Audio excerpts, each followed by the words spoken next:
Lola, kumikidlat na naman po. Natatakot po ako. Baka tamaan po tayo, Lola. Manahimik ka nga dyan, Pepe. Hindi tayo tatabaan ng kidlat dahil nandito tayo sa loob ng bahay. Matulog ka na. Hindi po kasi ako makatulog, Lola eh. Natatakot po talaga ako sa kidlat. Saka sa tunog po ng kulog. Pwede po bang tabihan niyo na lang po ako dito sa higaan hanggang sa makatulog po ako? Ay, nako. O sige, sige. Tatabihan kita. Pero bukas ay wala tayong ibibenta na mga basahan. Ano gusto ba? Wala tayong pambili ng pagkain. Lola, bising naman eh. Talagang kinonsensya pa ako. Sige na nga po. Pipilitin ko na lang po matulog. Tama yan. Matulog ka na dyan. 11 taong ka na eh. Kaya hindi ka na dapat natatakot sa kidlat. Kaya ka palaging inaaway ng mga bata kasi masyado kang matatakotin. Kinuha ko ang isang unan at tinakip ko yon sa aking tenga. Nabawasan man ang lakas ng tunog ng kulog na naririnig ko, ay hindi pa rin nabawasan ang takot na aking nararamdaman. Sa labas ay napakalakas ng ulan. Sa tuwing kumikidlat ay nagliliwanag sa loob ng aming kubo. Habang ako ay takot na takot, si Lola Bising ay abala sa pagtatahi ng basahan gamit ang luma niyang makina. Nagsimula ang takot ko sa kidlat at kulog nung 7 taong gulang pa lamang ako. Nagkaroon ng napakalakas na bagyo sa aming baryo. Tumaas ang tubig sa ilog at unti-unting tumaas ang baha. Kinailangan naming lumikas noon ng aking mga magulang, pati na si Lola Bising. Hanggang bewang na ang baha ng gabing yun. Lumabas ang nanay at tatay ko para tignan kung kakayanin ba namin ang malakas na agos ng tubig. At nang nasa labas na sila, ay sabay silang tinamaan ng kidlat. Kitang-kita ko kung paano nangisay ang mga katawan nila. Inanod sila ng baha at kinabukasan na natagpuan ang kanilang bangkay.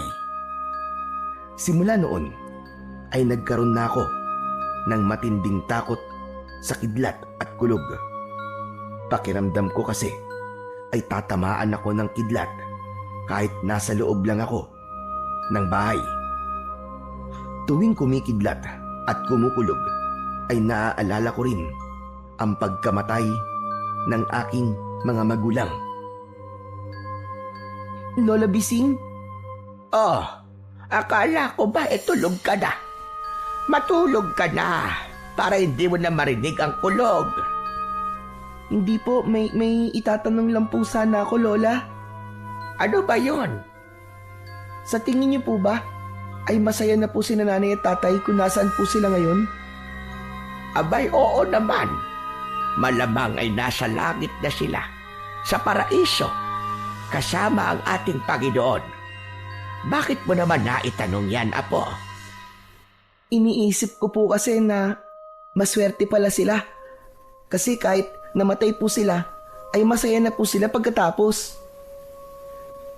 Mas maswerte tayo kasi tayo ay buhay. Tandaan mo, Apo, ang buhay ng tao ang pinakamagandang biyaya ng Panginoong Diyos sa atin. Hala, sige na. Matulog ka na dyan at matagal pa akong matatapos dito. Magdasal ka muna para hindi ka natatakot, hane. Sige na. Hindi na ako nagsalita pa. Mariin kong ipinikit ang aking mga mata. At sa isip ko ay nagdasal ako sa Panginoong Diyos. Ipinagdasal ko na sana ay mawala na ang takot ko sa kidlat at kulog. Maya-maya pa ay hindi ko namalayan na nakatulog na pala ako. Kinabukasan ng umaga ay maaliwalas na ang panahon. Basang-basa ang lupa dahil sa malakas na ulan noong nakaraang gabi. Matapos naming kumain ng almusal, ay hinati na namin ni Lola Bising ang mga basahan na kailangan naming ibenta. Sa ibang baryo kasi, nagtitindaan lola ko, habang ako naman ay sa mismong baryo lang namin. Maya-maya pa ay sabay na kaming lumabas ni Lola Bising habang dala ang kanya-kanya naming paninda na mga basahan. Pepe, wag mo kakalimutan na bago mag alas 12 ay umuwi ka na, hane. Magsain ka at initin mo lang yung ulam natin kagabi. Dahil panigurado na hapon na ako makakauwi. Opo, Lola. Mag-iingat po kayo ah. Ikaw din, mag-iingat ka. At kapag may nanukso sa'yo, ay iwasan mo na lang. Wag mo na patulan. Ayoko na uuwi ako tapos magsusumbong ka na naman sa akin na inaway ka na naman ni Betong. Bakit parang sa akin pa po kayo nagagalit, Lola? Hindi po ba dapat po kay Betong po kayo magalit? Hindi ako nagagalit sa'yo, Apo. At sa akin lang naman, mas maganda kasi kung ikaw na lamang ang iiwas kay Betong. Alam mo namang kulang sa aruga at pagmamahal ang batang yon. Walang nanay ang nagpalaki sa kanya, kaya walang gumagabay sa kanya. Kaya ikaw na lang ang umunawa. Ikaw na lang ang umiwas. Sige po, ako na lang po ang iiwas kay Betong kapag tinukso na naman po niya ako. O sige, paano? Mauna na ako sa iyo. Marahan akong tumango sa lola ko bago tuluyang umalis si Lola Bising. Hindi mo na ako umalis. Ang totoo kasi ay medyo nag-aalangan akong umalis dahil natatakot ako na makita ako ni Betong. Sa lahat kasi ng mga bata sa baryo namin, si Betong ang pinakamalakas na mang-asar. Magkaedad kami pero mas malaki siya kesa sa akin. Natatandaan ko pa nga na minsan ko na siyang pinatulan. Nagsuntukan kaming dalawa pero wala akong naging laban sa kanya. Ay nako, kung pwede nga lang na dito na lang ako sa bahay eh. Pero wala eh. Kailangan ko kasing tulungan si Lola Bising sa pagbibenta nitong mga basahan. Lord, sana naman ay wag ko pong makasalubong si Betong. Ibigay niyo na lang po sa akin ang araw na to, Lord. Please lang po. Huminga muna ako ng malalim bago ko nagsimulang maglakad. Makalipas ang ilang minuto ay meron na kagad bumili sa akin ng 3 piraso ng basahan. Naglakad-lakad pa ako. Inisip ko na sana ay maubos na kagad ang mga dala kong basahan para matuwa si Lola Bising sa akin. Minsan kasi kapag malaki ang kinikita namin ay binibigyan ako ni Lola ng pera. Itinatabi ko ang pera para meron akong pandagdag sa aking baon sa susunod na pasukan sa school. Nang matapos ko na maikot ang aming baryo, ay nagdesisyon na akong bumalik sa aming bahay. Ay salamat. Buti naman at hindi ko nakita ngayong araw si Betong. Ligtas ako sa panunukso ng mokong na yon. Nagulat at napasigaw ako nang may narinig akong malakas na tunog na parang kulog sa aking likuran. Napayuko ako at nabitiwan ko ang mga basahang dala ko. Itinakip ko ang mga kamay ko sa aking tenga. Nanginginig ang buo kong katawan ng mga oras na yon hanggang sa narinig ko ang malakas na pagtawa ni Betong sa aking likuran. Nalaman ko na lamang na hindi pala kumulog, kundi may ibinagsak na palangganang gawa sa bakal si Betong sa likuran ko kanina. Grabe! Nakakatawa ka talagang takutin, Pepe! Para kang dagang nakakita ng pusa!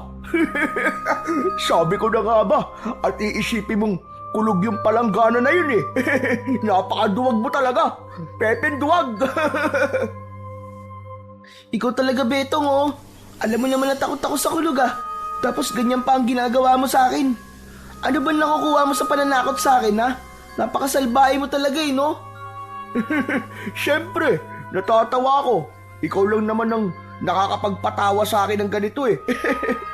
Ayaw mo ba nun? Kahit paano ay meron kang silbi sa daigdig. Grabe ka. Kung makapagsalita ka, parang wala akong kwentang tao ah. Ano pa nga ba sa tingin mo? Wala ka kayang ginawa kundi ang magbenta na lamang ng basahan. Tapos matatakutin ka pa. Hindi gaya ko na matapang at malakas. Lahat ng bata rito takot sa akin. Paano hindi sila matatakot sa'yo? Ikaw ang pinakamalaking bata dito sa atin. Para ka kasing kapre. Agad akong nagsisi nang tawagin kong kapre si Betong. Halatang hindi niya yun nagustuhan, kaya sumeryoso ang mukha niya. Nagsalubong ang mga kilay niya at humakbang siya papalapit sa akin. Napaatras naman ako. Gusto ko nang tumakbo, pero naisip ko na kapag ginawa ko yun, ay hahabulin talaga ako ni Betong. Mas mabilis siyang tumakbo, kaya maaabutan niya rin ako. Anong tinawag mo sa akin, ha? Tinawag mo akong kapre? Ha? Anong kapre yung sinasabi mo? Hindi kapre yun. Ang sabi ko sa'yo, pare. Oo, pare ang sabi ko sa'yo. Huwag mo na akong niloloko. Nagkakandabulol-bulol ka na dyan. Hindi ako bingi. Narinig ko ang sinabi mo. Tinawag mo akong kapre. Narinig mo naman pala eh. Bakit pinapaulit mo pa sa akin? At talagang sumasagot ka na sa akin ngayon, ha? Ito ang dapat sa'yo. At yun na nga, sinuntok ako ni Betong sa aking kaliwang pisngi. Napaupo ako sa lupa dahil sa lakas ng kanyang suntok. Natakot ako nang pinatunog ni Betong ang mga daliri niya na para bang hindi pa siya tapos sa pananakit sa akin. Parang awa mo na, Betong, oh. Tama na. Hindi ka pa ba masaya na nasuntok mo na ako ng isa? Please naman, Betong, tama na. Hindi. Nabitin ako. Gusto kong maging kulay violet yung pagbumuka mo dahil sa pasa. Para malaman mo na walang pwedeng manglait sa akin na kahit na sino. Betong! Betong! Tigilan mo ka si Pepe! Nakahinga ko ng maluwag nang makita kong papalapit sa amin si Mang Tibor. Isa siyang matandang lalaki na kilala sa aming baryo dahil sa husay niya pagdating sa panggagamot. Puro puti na ang buhok ni Mang Tibor at medyo payat ang kanyang katawan. May narinig akong kwento noon tungkol sa kanya na noong binata pa si Mang Tibor ay nakikipaglaban daw ito sa mga aswang. Hindi ko nga lang alam kung bakit siya tumigil. Nang nakalapit na sa amin si Mang Tibor, ay tinulungan niya ako na tumayo. Ayos ka lang ba, Pepe? Nako, may pasa ka sa mukha. Ikaw, Betong, ano naman bang ginawa mo rito kay Pepe, ha? Sumusobra ka na. Sinuntok ko. Paano? Tinawag niya akong kapre. Malamang, ikaw ang unang nanukso sa kanya, kaya gumanti lang ito si Pepe. Nakita mo na, kapag ikaw ang nanunukso ay masaya ka, pero kapag ikaw ang tinukso, ay galit na galit ka, at ikaw pa ang may ganang malakit. Bakit ka ba nakikialam, ha, Mang Tibor? Ang tanda-tanda nyo na pero sumasali pa kayo sa away ng mga bata. At ano sa tingin mo ang dapat kong gawin?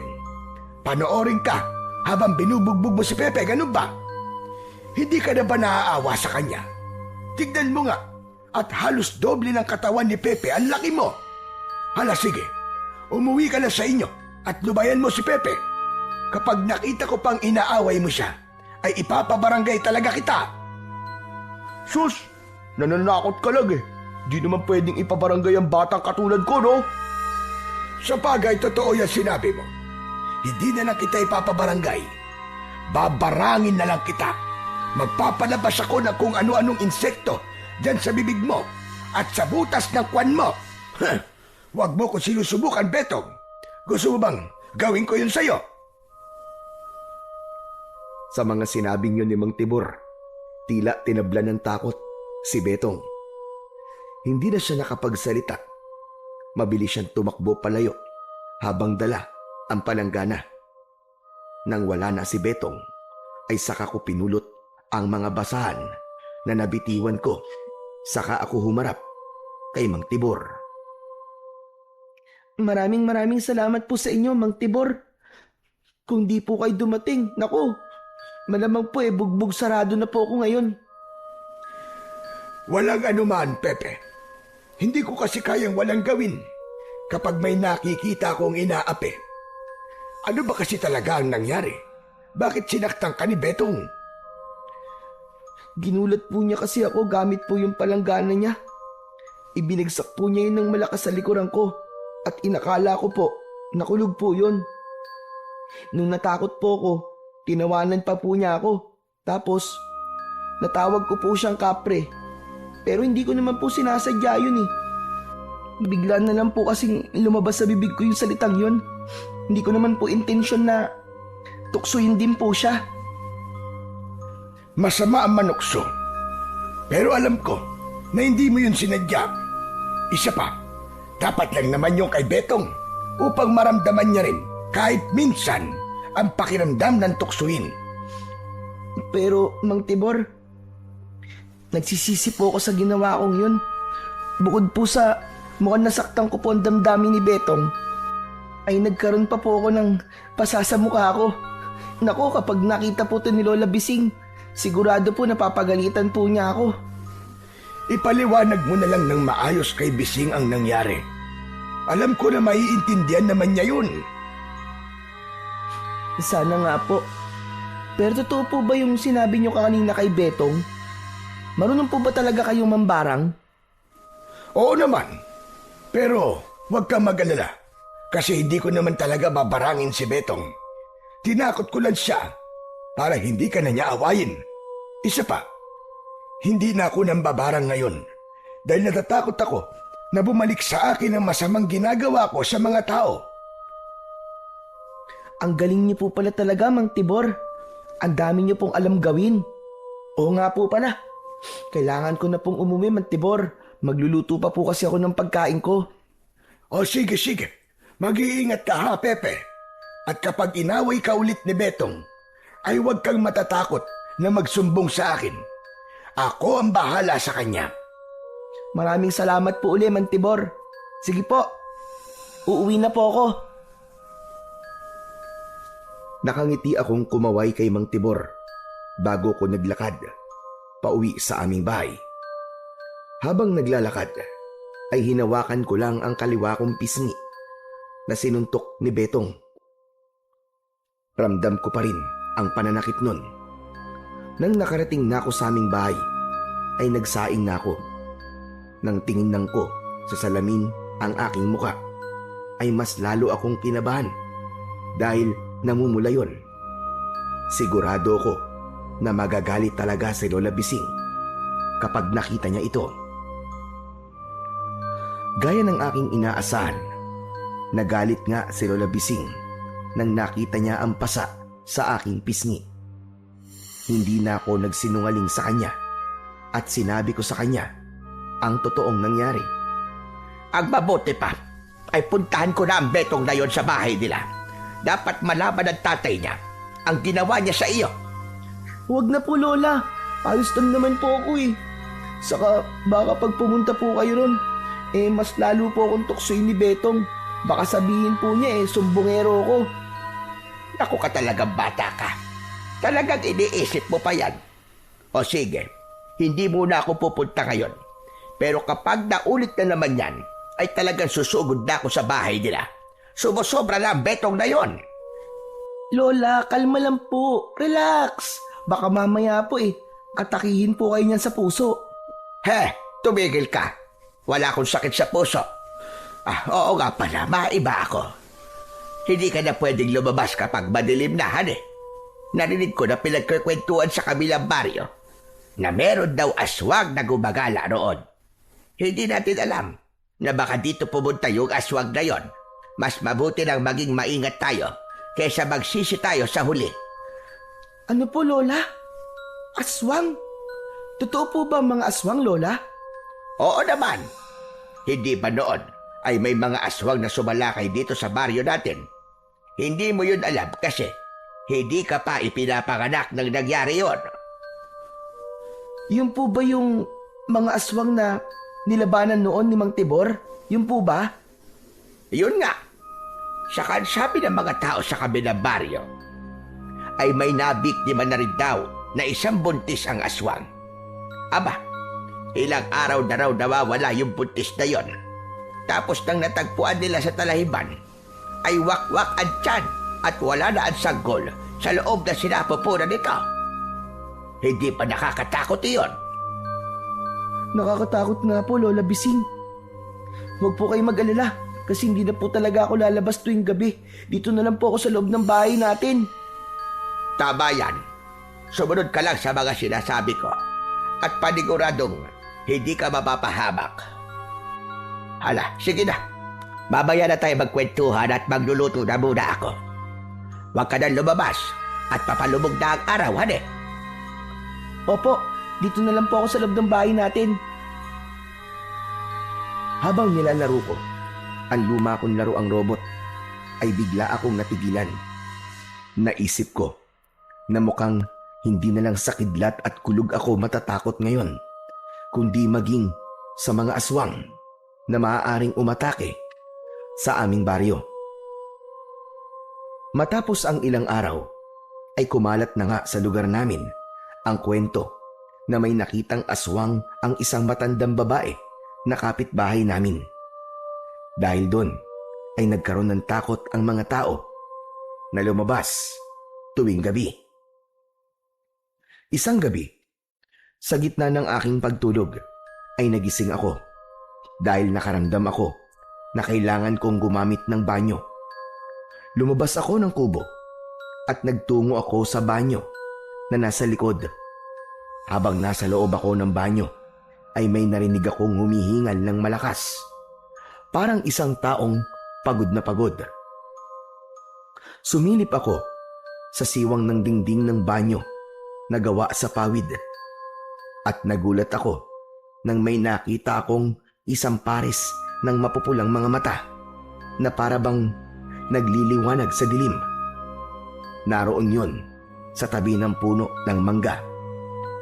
Tila naramdaman ng nilalang na yon na naroon ako sa banyo. Kaya nagsimula yung maglakad papalapit. At habang papalapit siya ng papalapit, ay unti-unting lumitaw ang nakakatakot niyang anyo. Ang nilalang ay may matutulis na mga ngipin at kuko. Nangingitim ang balat niya at ang mukha niya ay mabalasik na parabang galit na galit. May lumalabas pa na malapot na laway sa bibig niya na parabang gutom na gutom siya. Lola! Lola, tulungan niyo po ako! May aswang! May aswang! Paulit-ulit ako na sumigaw hanggang sa bumukas ang pinto ng banyo at bungungad si Lola Bising na may dalang itak. Nasaan ang aswang? Nasaan? Nandiyan po siya sa labas kanina, Lola. Papalapit po siya rito sa akin. Pero wala naman ako nakikita dito. Sandali nga. Ako ba'y binibiro mong bata ka? Hindi po, Lola. Nagsasabi po ako ng totoo. May aswang po talaga diyan kanina, maniwala po kayo. Sumilip ako sa labas pero hindi ko na nakita ang nakakatakot na nilalang. Totoo po, Lola, maniwala po kayo sa akin. Nandyan lang po talaga siya kanina. Siguro po umalis siya nang sumigaw po ako. Halika na. Pumasok na tayo sa loob. Pagpasok namin ni Lola Bising sa aming kubo, ay agad niyang sinarado ang pinto. Kinuha niya ang garapon na puno ng asin at naglagay siya ng asin sa ilalim ng pinto. Binuksan niya ang bintana at saka siya nagsaboy ng asin sa labas. Lumayas ka rito, aswang ka! Huwag na huwag ka nang babalik dito at hindi kami natatakot sa iyo. Kaya-kaya kitang tantarin gamit ang aking matalas na itak. Subukan mo! Matapos yun, ay isinarado na ni Lola Bising ang bintana. Lola, bakit naman po kayo nagsayang ng asin? May nakapagsabi sa akin na takot daw ang mga aswang sa asin. Hayaan mo na. At kung maubos ang asin, ay bibili na lamang ako. Mas mabuti nang gumastos ako sa pagbili ng asin kaysa pasukin tayo rito ng pesteng aswang na yon. Bumalik na kami ng aking Lola Bising sa pagkakahiga sa papag. Pero nahirapan na akong makatulog dahil hindi talaga maalis sa utak ko ang itsura ng aswang na nakita ko sa labas ng banyo. Kahit ipikit ko ang mga mata ko, ay nakikita ko pa rin siya. Takot na takot ako dahil iniisip ko na baka balikan kami ng aswang na yon. Nang sumunod na araw, ay ikinuwento ni Lola Bising sa mga kapitbahay namin ang nangyari. Ayoko na sanang ikwento pa yon sa iba kasi ayoko na pag-uusapan kami ng mga tao. Pero wala na akong nagawa kasi sadyang tsismosa ang lola ko. Habang nagbebenta ako ng basahan, ay nilapitan ako ni Mang Tibor at kinausap niya ako tungkol sa aswang na nakita ko kagabi. Pepe, nakarating sa akin na nakita mo raw yung aswang kagabi. Kumusta naman kayo ng lola mo? Nasaktan ba kayo? Hindi naman po. Pero akala ko po talaga katapusan ko na kagabi. Nasa banyo po ako tapos may narinig po akong humihingal. Yun, pagsilip ko po doon, may papalapit po sa akin. Nakita ko po aswang. Mabuti na lang po at nakasigaw ako kaya tinulungan po ako ni Lola.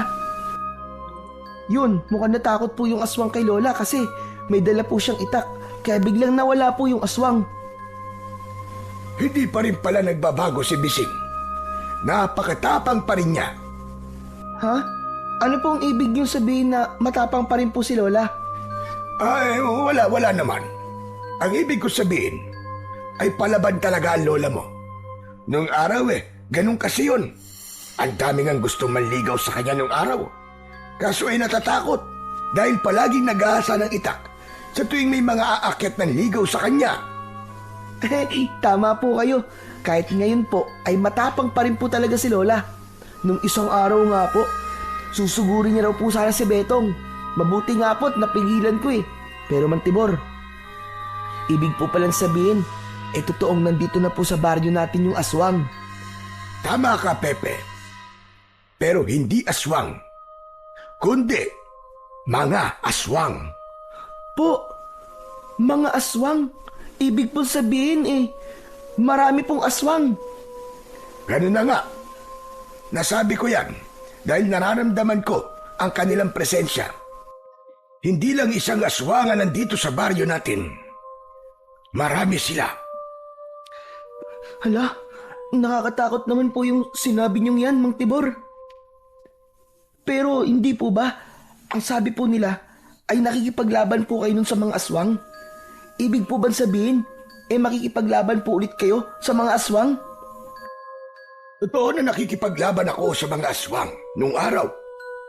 Ang tawag sa mga kagaya ko ay manunugis. Pero matagal na akong tumigil sa ganung gawain. Dahil mahina na ang aking katawan. Masyado na akong matanda, Pepe. Paniguradong mamamatay ako kapag pinilit ko pang makipaglaban sa mga aswang. Lalo akong natakot nang malaman ko na hindi na kayang makipaglaban ni Mang Tibor sa mga aswang. Naiintindihan ko naman siya, pero naaawa ako sa aming lahat dahil kung sakali palang sumalakay ang mga aswang sa aming baryo ay walang makikipaglaban sa mga ito. Makalipas ang ilang araw ay napansin ko na araw-araw umuulan. Nakaramdam ako ng takot dahil alam kong kapag nagpatuloy ang masamang panahon ay kikidlat at kukulog na naman. Isang hapon, awang-awa ako kay Lola Bising dahil umuwi siya ng basang-basa mula sa pagbebenta ng mga basahan. Maging ang mga natirang basahan niya ay basa na rin. Lola naman bakit po kayo sumugod sa ulan? Sana po hinintay nyo na lang pong tumila muna bago po kayo umuwi. Kung hihintayin kong tumila pa ang ulan, ay baka bukas na ako makauwi. Alam mo naman na halos araw-araw umuulan dito sa atin eh. Hindi naman pwedeng abutin ako ng dilim na nasa labas pa ako. Baka mamaya lapain pa ako ng aswang. Bakit kasi hindi ako nagdala ng payong bago ako umalis? Kasalanan ko. Akala ko naman kasi hindi na uulan. Lola, mabuti pa po. Maligo na po muna kayo at baka mamaya po magkasakit pa po kayo niyan. Tama ka. Mahirap magkasakit sa panahon ito. O sige, maliligo na muna ako. Isampay mo nga ito mga basahan doon sa may bintana para matuyo. Pwede pang ibenta ang mga ito. Nang nagpunta na si Lola Bising sa banyo, ay isinampay ko na ang mga basang-basahan sa tabi ng bintana. Nakita ko ang buhos ng ulan na palakas ng palakas. Bigla akong natigilan at naramdaman ko ang panlalamig ng aking katawan.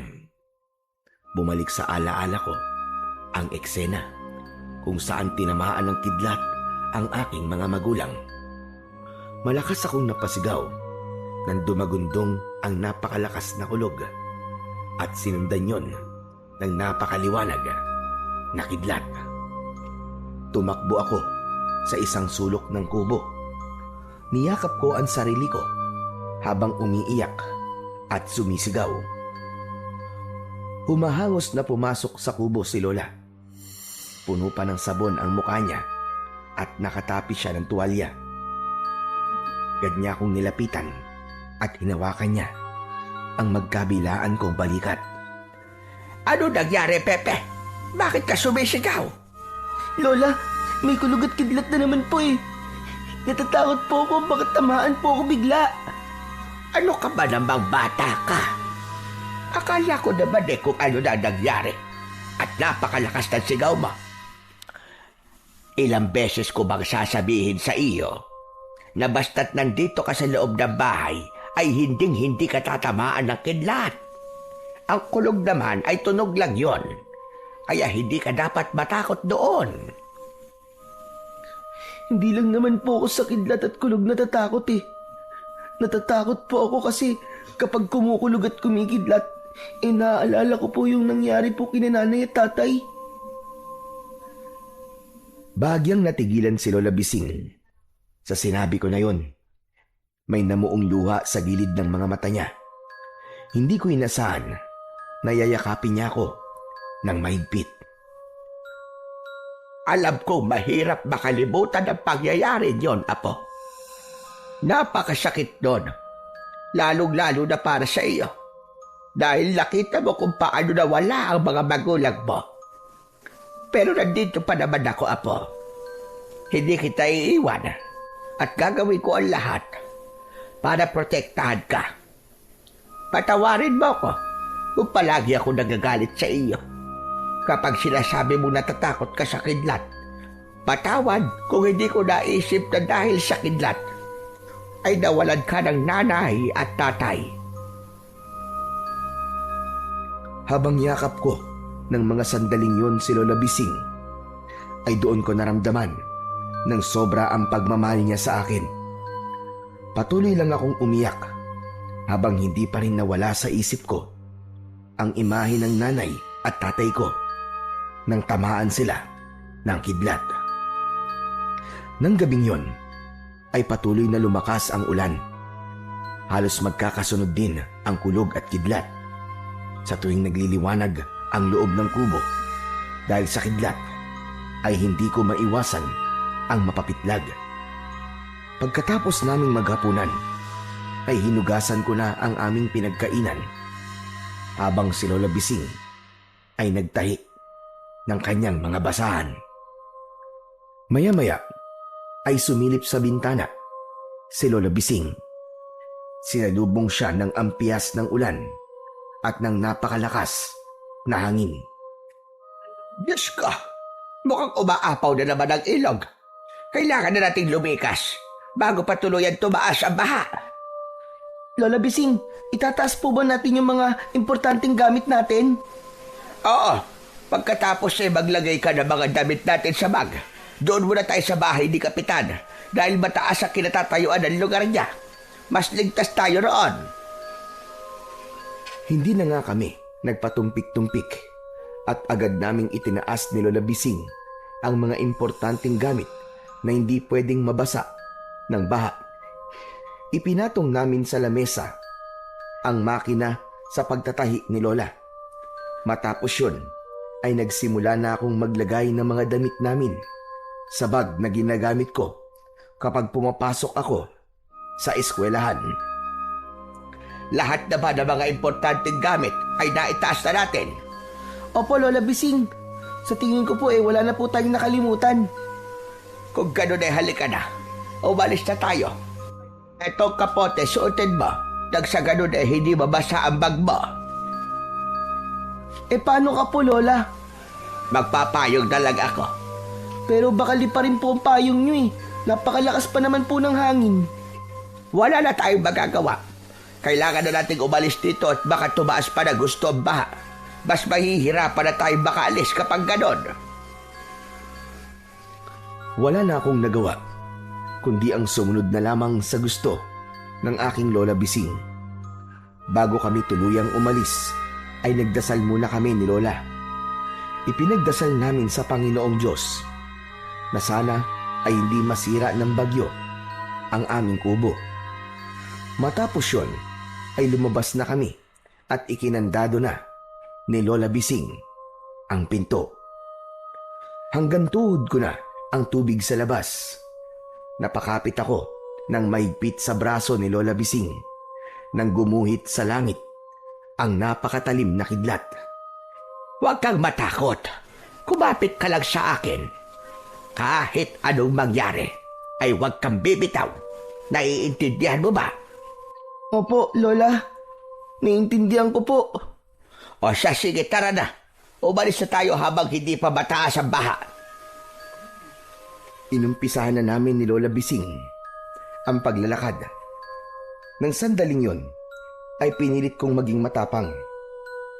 Pero sa tuwing kumikidlat, ay nawawala ang aking tapang.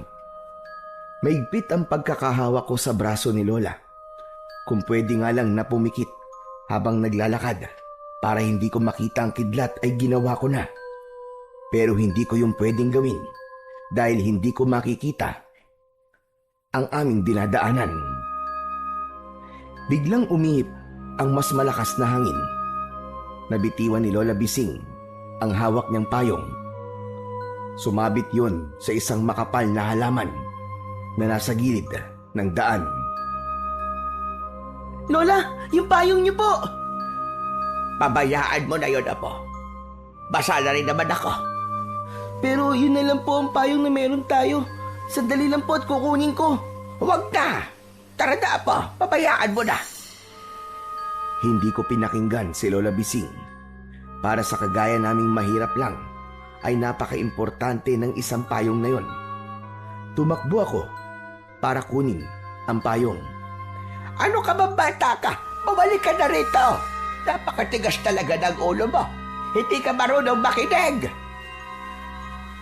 Nang nakuha ko na ang payong, ay agad ako naglakad pabalik kay Lola Bising. Pero habang naglalakad ako, ay may kakaiba kong naramdaman. Bigla akong kinilabutan hanggang sa dumagundong ang napakalakas na kulog. Sinundan yon ng galit na kidlat na saktong tumama sa akin. Naramdaman ko ang mabilis na paggapang ng kuryente sa buong katawan ko at sa loob ng ilang segundo ay bumagsak ako sa baha.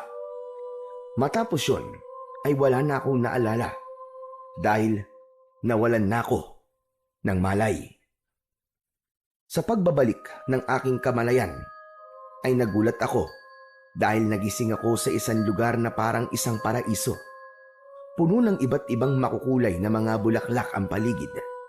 May mga punong mayayabong ang dahon at napakaaliwalas ng kalangitan. Mas lalo akong nagulat ng isang matangkad na lalaki na may kayumangging balat ang lumitaw sa aking harapan.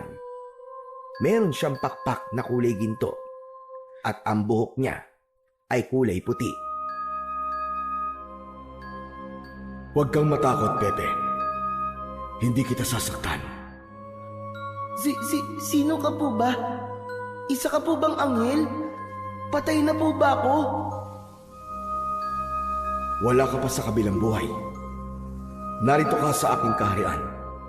Ang pangalan ko ay Makaptan. Ako ang Diyos ng kalangitan. Diyos ng kalangitan? Pero paano po ako napunta rito? Ang kidlat na tumama sa iyo ang ginawa kong daan upang mapunta ka rito. Paumanin, Pepe, kung sa ganung paraan kita dinala sa aking kaharian. Ganun po ba? Ang akala ko po talaga ay si San Pedro po kayo o kaya po ay isang anghel. Pero pwede po bang ibalik niyo na po ako kay Lola? Panigurado po nag-aalala na po yun sa akin eh. Huwag kang mabahala dahil ibabalik din kita sa inyong mundo. Matapos mong malaman ang mga dapat mong malaman. Gaya po ng ano?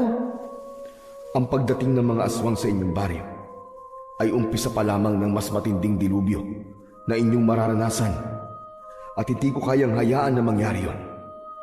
Kaya pumili ako ng isang taong karapat-dapat na magtaglay ng isang pambihirang kapangyarihan. At ikaw ang aking napili, Pepe. Ano? Pero bakit po ako? Saka ano po bang kapangyarihan yan? Igagawad ko sa'yo ang kapangyarihan ng kidlat. Isang kapangyarihan kung saan magkakaroon ka ng pambihirang kakayahan na gamitin ang kidlat at kuryente bilang iyong sandata na magagamit mo sa pakikipaglaban sa mga aswang. Naku, bakit naman sa dami po ng kapangyarihan kidlat pa po? Hindi niyo po na itatanong. Takot po ako sa kidlat eh. Baka po pwedeng iba na lang. Gaya po ng tubig o kaya po apoy. Hindi ka maaaring mamili. Isa pa, kailangan mong harapin ang takot mo upang mailigtas mo ang inyong baryo. Gamitin mo ang kapangyarihan na yun sa kabutihan at pagpigil sa malalaking pagsalakay ng mga aswang. Malaki ang tiwala ko sa iyo, Pepe. Huwag mong pagdudahan ang iyong sarili kahit ikaw ay isang bata. Magsasalita pa sana ako, pero biglang nagliwanag ang buong paligid. Wala na akong nakita hanggang sa may naramdaman akong parang isang bagay na bumaon sa aking dibdib. Pagkatapos nun, ay muling nagdilim ang aking paningin. Nagising ako na nakahiga sa papag sa aming kubo. Mabigat ang aking buong katawan, kaya hindi ako makagalaw ng gusto. Pinilit kong lumingon sa aking kanan at nakita ko si Lola Bising at Mang Tibor na nasa pagkainan at parehas silang nakaupo. Umiiyak ng panahong yon si Lola Bising. Wala ka na ba talagang magagawa para magising ang apo ko, Tibor? Ginawa ko na lahat ng aking makakaya. Pero mukhang ang magagawa na lang natin ay ipagpasa Diyos ang kapalaran ni Pepe. Mainam sana kung madadala siya sa ospital. Pero nasira ang tulay palabas ng ating baryo, kaya hindi natin siya madadala roon. Pero masasabi kong mapalad pa rin si Pepe dahil nagawa pa rin niyang mabuhay matapos niyang tamaan ng kidlat. Kasalanan ko ito. Kasalanan ko ito, Tibor. Sana ipinigilan ko siya kunin yung payong. O kaya, mas sinigpitan ko pagkakahawak ko sa pesting payong na yun para hindi yun nilipad ng hangin. Hindi sana tinamaan ng kidlat si Pepe. Kapag hindi na nagising ang apo ko, walang ibang dapat sisihin kundi ako. Huwag mong sisihin ang sarili mo, Bising. Wala kang kasalanan sa nangyari dahil hindi mo yung kagustuhan. Aksidente yun at hindi mo yun mapipigilan. Ipagdasalan lang natin na magising na si Pepe. Mahal na mahal ko ang apo ko, Tibor. Hindi ko kayang mabuhay nang wala siya. Siya na lamang ang meron ako. Ano pang magiging buhay ko kung wala na siya? Naluha ako nang marinig ko ang mga sinabi ni Lola Bising. Hindi ko inakala na ganun katindi ang pag-aalala ni Lola Bising sa akin. Lola? Diyos ko! Panginoon ko! Kising na ang apo ko! Salamat sa Diyos! Nagmamadaling lumapit sina Lola Bising at Mang Tibor sa akin. Hindi malaman ni Lola kung hahawakan ba niya ako o hindi. Diyos ko, salamat Panginoon at kising ka na. May masakit ba sa iyo? Anong nararamdaman mo, apo? Nauuhaw po ako. Sandali. Kukunan kita ng tubig. Nako, salamat po Panginoon. Maraming salamat po. Nagmamadaling kumuha ng tubig sa kusina si Lola Bising, habang si Mang Tibor naman ay nakangiti habang nakatingin sa akin. Ang lakas mo talaga. Sanasalitaas, bata ka. Biruin mo, buhay ka pa rin kahit tinamaan ka ng kidlat. Saka nakapagtataka na kahit na anong marka o pasa sa katawan mo, ay wala kang tinamo. Ang akala ko nga rin po ay katapusan ko na po, Mang Tibor. Ganyan talaga kapag mabait na bata.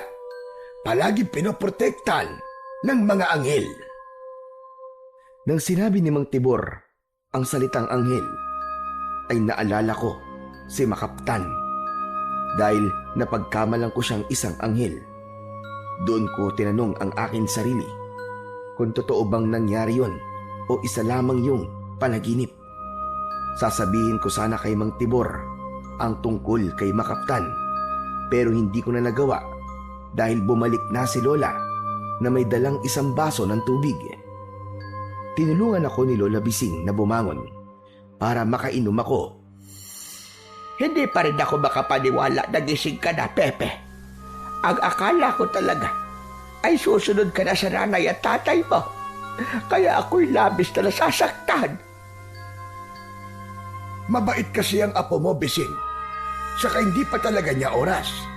Sigurado ako na marami pang dapat gawin niyang si Pepe. Kaya hindi pa siya kinukuha ng ating Panginoon. Napangiti na lamang ako sa sinabi na yun ni Mang Tibor.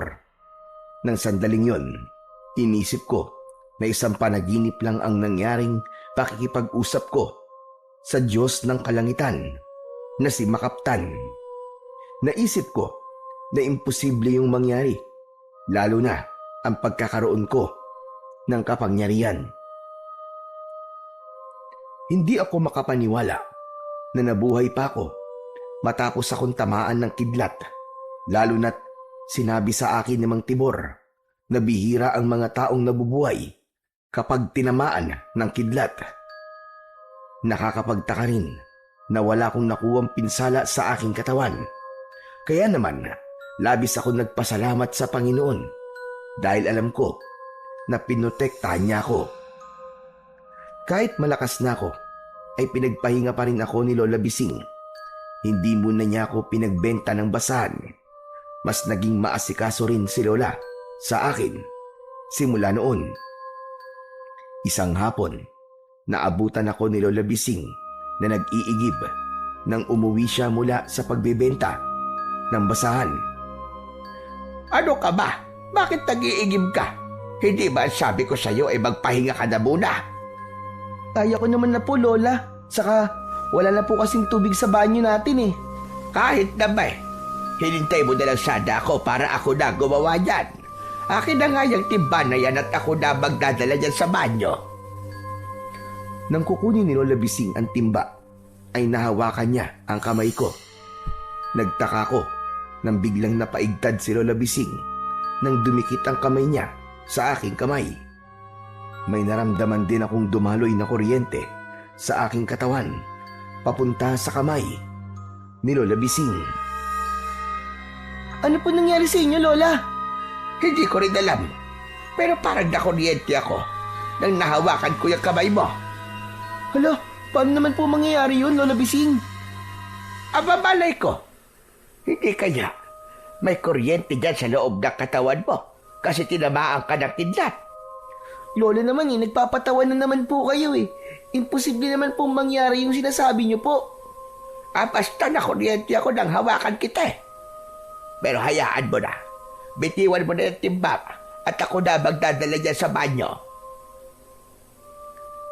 Hinayaan ko na lang si Lola Bising na kunin ang timbang puno ng tubig. Nang dalhin yun ni Lola Bising sa banyo, ay nagtatakang tinignan ko ang aking mga kamay. May nakita kong parang maliliit na bultay na lumalabas sa palad ko pero agad ding nawawala. Kinilabutan ako dahil doon, pero inisip ko na lang na imahinasyon ko lamang yon. Baka kasi dahil sa tinamaan ako ng kidlat ay kung ano-ano na ang nakikita ko. Makalipas ang ilang araw ay naging normal naman ang lahat, kaya nakalimutan ko na ang pangyayaring yun. Pinayagan na rin ako ni Lola Bising na magtinda ng mga basahan. Isang umaga, habang naglalakad ako, nadala ang mga basahan, ay napaatras ako dahil palapit si Betong sa akin. Tuluyan na akong tumalikod para iwasan si Betong, pero tumakbo siya at humarang sa daraanan ko. Betong, alam ko naaawain mo na naman ako. Kaya pwede bang wag muna ngayon? Kakasimula ko palang magbente. Ang sama talaga ng tingin mo sa akin, no? Iniisip ko talaga na sa tuwing lalapitan kita ay aawahin kita. Eh di ba? Ganun naman talaga palagi ang ginagawa mo sa akin. Narinig ko lang naman na tinamaan ka raw ng kidlat. Buti at buhay ka pa hanggang ngayon. Paano ka nabuhay, ha? Umamin ka nga sa akin. May pagkamaligno ka, no? Ano ba sinasabi mo, Betong? Paano naman ako magiging maligno? Pambihira ka, oo. Aba, malay ko ba? Umamin ka na. Maligno ka, di ba? Hindi ako maligno. Ikaw nga itong mas mukhang maligno sa ating dalawa eh. Ano sabi mo? Ay, sorry. Nabigla lang ako. Binabawi ko na sinabi ko. Sorry talaga, Betong. Hindi, wala sorry sa akin. Noon, tinawag mo akong kapre. Tapos ngayon, maligno naman. Talagang inuubos mo ang pasensya ko. Ang dapat sa'yo ay pinapadugo ang bunganga. Mariing ikiniyom ni Betong ang kanyang kamao. Kitang-kita ko ang galit sa kanyang muka. Nanlaki ang mga mata ko nang akmang susuntukin niya ako. Pero labis ako nagtaka dahil tila naging mabagal ang paggalaw ni Betong sa akin paningin. Kaya naman, bago pa tumama ang suntok niya sa mukha ko, ay napigilan na yon ng isa kong kamay. Nang nahawakan ko ang kamay ni Betong, ay napasigaw si Betong at nanginig ang buong katawan niya. Agad kong binitiwan si Betong at saka siya malakas na umiyak. Betong, ano nangyari sa'yo? Ayos ka lang ba? Kinuryente mo ako, Pepe. Sabi ko na nga ba eh. Isa ka maligno. Maligno ka. Hindi totoo yan, Betong. Hindi ako maligno. Maniwala ka sa akin. Umanda ka. Ipagkakalat ko na kinuryente mo ako. Sasabihin ko sa lahat na isa ka maligno. Nagmamadaling tumakbo palayo si Betong at naiwan akong naguguluhan. Yun na kasi ang pangalawang pagkakataon na may nakuryente dahil lang nahawakan ko sila. Una, si Lola Bising at si Betong naman ang pangalawa. Sa takot ko na gawin ni Betong ang banta niya, ay umuwi muna ako sa bahay. Nagkulong ako sa loob ng aming kubo habang nag-iisip kung ano ang dapat kong gawin. Pambihira naman, oo. Ano ba itong nangyayari sa akin? Bakit sila nakukuryente kapag ginahawakan nila ako? Anak ng... Pero yari ako nito kapag ipinagkalat talaga ni Betong yung nangyari kanina. Baka isipin ng mga tao na isa nga akong maligno. Diyos ko po, tulungan niyo po ako malampasan to. Nagulat ako nang may biglang kumatok sa pinto. Nang marinig ko ang boses ni Mang Tibor, ay saka ako binuksan ang pinto. Agad na isinara ni Mang Tibor ang pinto nang nakapasok na siya Seryoso niya akong tinignan. Ano pong kailangan niyo, Mang Tibor? Nakita ko ang nangyari kanina. Po, ano pong ibig niyo pong sabihin? Nakita ko na kinuryente mo si Betong. Sigurado ko na hindi siya umaarte lang at totoong nakuryente siya nang hawakan mo ang kamay niya. Paanong nangyari yung Pepe? Magsabi ka sa akin ng totoo. Maniwala po kayo, Mang Tibor. Hindi ko po alam. Kahit nga po ako'y naguguluhan din eh. Si Lola Bising din po kasi nakuryente po siya nung isang araw nung aksidente pong nahawakan niya po ang kamay ko. Hindi po kaya may kinalaman sa nangyayari sa akin ngayon yung pagtama po sa akin ng kidlat? Yun din ang hinala ko. Pero matapos kang tamaan ng kidlat, may iba pa bang nangyari? Si ano po? Si Makaptan po. Anong tungkol kay Makaptan? Kilala niyo po ba siya? Oo, si Makaptan ay isang kinikilalang Diyos ng kalangitan dito sa ating baryo. Pero siya ay isang alamat lamang. Hindi siya totoo. Mang Tibor, ang totoo nga po niyan eh. Nakausap ko po si Makaptan. Hindi nga lang po ako sigurado kung panaginip lang po ba yun o ano. Ang sabi po niya sa akin, bibigyan daw po niya ako ng kapangyarihan ng kidlat para labanan ko po mga aswang. Kailangan ko raw pong pigilan ng mga aswang bago bangyari yung sinasabi niyang malaking pagsalakay ng mga aswang dito sa ating baryo. Sus Mariosep, totoo ba yan sinasabi mo? O baka gawa-gawa mo lang yan? Pexman po, Mang Tibor. Hindi po ako nagsisinungaling. Kilala niyo naman po ako, Mang Tibor, di ba? Hindi ko po galing magsinungaling. Kaya nga po, ayokong sabihin ito kahit kay Lola Bising eh. Kasi alam kong iisipin nyo na hindi ako nagsasabi ng totoo. Sandaling tumahimik si Mang Tibor habang diretso siyang nakatingin sa mga mata ko. Naramdaman kong binabasa niya ako. Alam ko na inaalam niya kung nagsasabi ba ako ng katotohanan. Kung ayaw niyo po maniwala sa akin, hindi ko naman po kayo pipilitin. Kalimutan niyo na lang po ang mga sinabi ko. Hindi, Pepe. Naniniwala na ako sa'yo. Naramdaman ko na nagsasabi ka talaga ng totoo. Talaga po.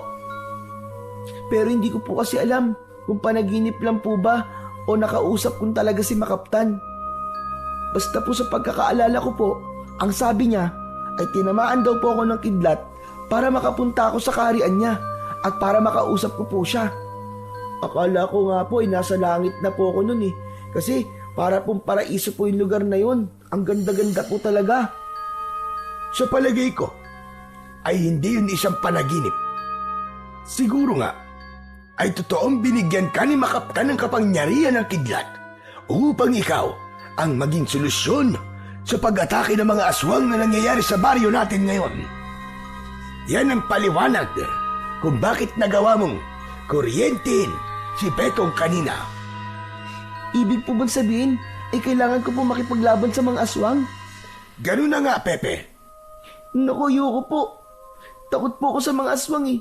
Hindi po ba matatanda lang ang dapat na lumaban sa mga aswang? Bata pa po ako. Kung yun ang sinabi sa'yo ni Makaptan na dahilan kung bakit kanya binigyan ng kapangyarihan, ay kailangan mong labanan talaga ang mga aswang. Pero masyado pa po akong bata, Mang Tibor.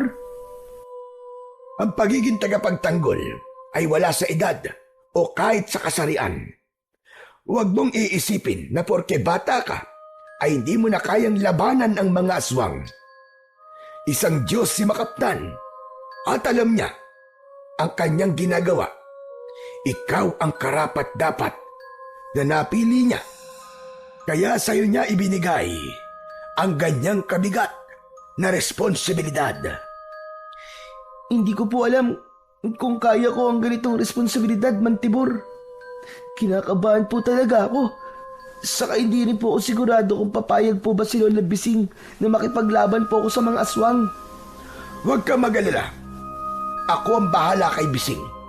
Ako ang makikipag-usap sa kanya at ipapaliwanag ko ng maayos sa kanya ang lahat. Tutulungan din kitang gamitin yung kapangyarihan na meron ka. Gagawin ko ang lahat para magamit mo yan ng maayos. Bigla ko natahimik at mas tumindi ang kaba ko. Hindi ko inakala na mabibigyan ako ng ganoong kalaking responsibilidad. Wala akong kaalam-alam sa pakikipaglaban sa mga aswang. Tapos ay napakabata ko pa.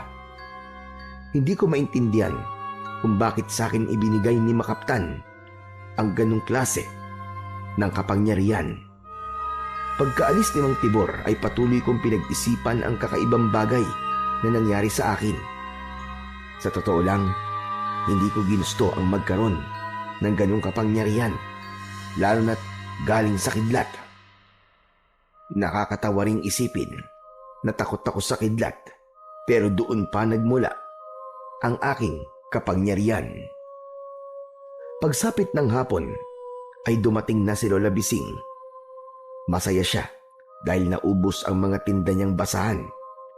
Hindi ko muna sinabi sa kanya ang tungkol sa natuklasan kong kapangyarihan na meron ako. Dumating na ang oras namin ng pagkain. Sa gitna ng aming pagkain ay biglang dumating si Mang Tibor. Bumalik ang kaba ko dahil alam ko kung bakit nasa bahay namin si Mang Tibor. Aba, mukhang naamoy mo ang ulam namin kaya nagpunta ka rito, Tibor. Kumain ka na ba? Abay, sabayan mo na kami dalawa ni Pepe. Maraming salamat, Bising. Pero kakatapos ko lamang kumain. Nandito ko dahil may kailangan akong sabihin sa iyo. Parang napaka-importante naman niyang sasabihin mo para lumabas ka na ganitong oras kahit may aswang na gumagala dito sa atin. Mabutit wala ka nakasalubong na aswang habang papunta ka dito. Mang Tibor, pwede po bang saka na lang natin yan sabihin kay Lola? Wala na tayong panahon para sabihin ito sa kanya, kundi ngayon. Mas maaga niyang malalaman ng lahat ay mas maganda. Teka, sandali nga lang, Pepe. Alam mo sasabihin ni Tibor? May alam ba kayo na hindi ko alam? Bising, alam ko ang mga sasabihin ko ay mahirap paniwalaan. Pero ito ay pawang katotohanan lamang. May kapangyarihan ang iyong apo. Isang kapangyarihan mula sa kidlat at may kakayahan siyang magpalabas ng kuryente sa kanyang katawan. Nakuha niya yon nang tamaan siya ng kidlat. Teka, ano ba kalokohan ito? Kung binibiro niyo lamang ako ay wag gayon. Wala ako sa wisyo para makipagbiruan sa inyong dalawa. Totoo mga sinabi ko, Bising. Kailangan mo maniwala. Nang tamaan ng kidlat si Pepe, ay yun ang nagdala sa kanya sa lugar kung nasaan si Makaptan. May talagang kasinungalingan na sinasabi mo. Si Makaptan, isa lamang siyang alamat. Yan din ang akala ko nun. Pero hindi na ngayon. Kanina, nakita ko na inaaway na naman ni Betong si Pepe. Nang susuntukin ni Betong si Pepe, ay pinigilan ni Pepe ang kamay ni Betong. Nang nahawakan ni Pepe ang kamay ni Betong, ay nakuryente ang salbahing batang yon. Kung iniisip mo na gawa-gawa ko lang ang kwentong yon, ay pwede kitang samahan ngayon kina Betong para itanong kung totoo nga ba ang sinabi ko. Nabanggit din sa akin ni Pepe na nung isang araw daw ay nakuryente ka rin nang hawakan mo siya. Pag-isipan mo, Bising, at saka mo sabihin sa akin kung nagsasabi ba ako ng totoo o hindi. Hindi agad nakapagsalita si Lola Bising na para bang pinag-isipan nito ang mga sinabi ni Mang Tibor, habang ako naman ay nanlalamig na sa sobrang kaba.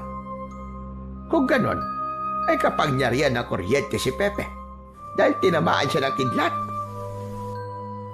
Opo, Lola. Si Makaptan po nagbigay sa akin. Kinausap po niya ako habang wala po akong malay noon. Hindi ito totoo. Hindi ka pwedeng magkaroon ng ganyang kapangyarihan. Ano na lang ang iisipin ng mga tao? Na isa ka maligno o O kaya bigay yan sa iyo ng demonyo. Katatakutan ka nila, Pepe. Baka yan pabagin dahilan para palayasin tayo ng mga tao dito. Kaya kung totoo man yung kapangyarihan mo na yan, ay hindi mo yan pwedeng sabihin sa iba.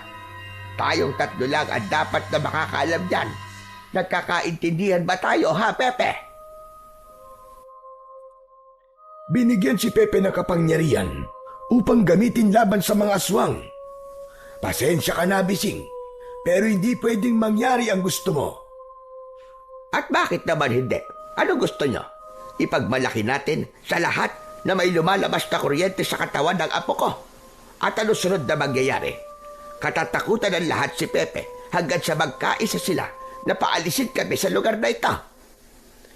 Magtiwala ka sa amin dahil hindi yan mangyayari. Isa pa, alam ni Betong ang tungkol sa kakaibang kakayahan ni Pepe.